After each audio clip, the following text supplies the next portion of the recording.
Hello there, I'm Ted Manning. I'm a long-time member of the Canadian Association for the Club of Rome, a past president of theirs, and currently the vice chairman of the Canadian Association.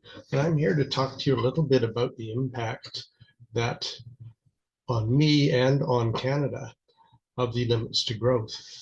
When I began in this field way back in the 1970s, the idea was new.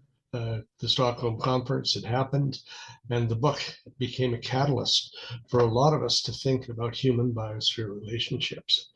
The Canadian Association for the Club of Rome began at about that point, and for over 50 years has been discussing how to improve human occupancy of the planet.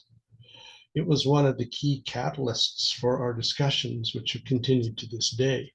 We have nearly 100 members, and the association has been addressing problems for all of us to try and address as a group.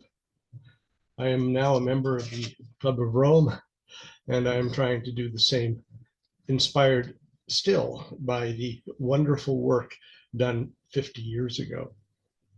It was critical for us to understand that, in fact, there were limits, that we couldn't just blunder on, wasting resources, taking resources, spoiling things.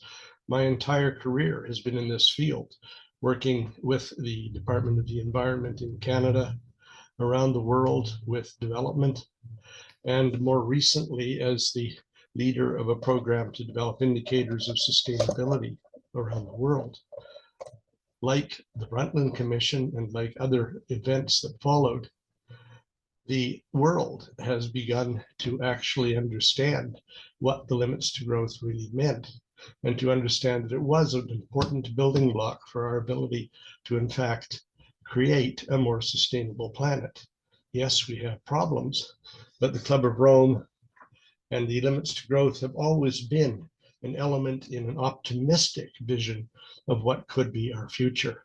So I will be happy to say that this was an important element for me as a person and as an academic, and also as for a person playing in politics to try and make people make better decisions and understand the impacts of what they do.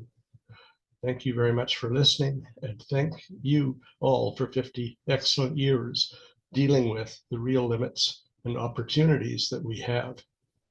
Bye.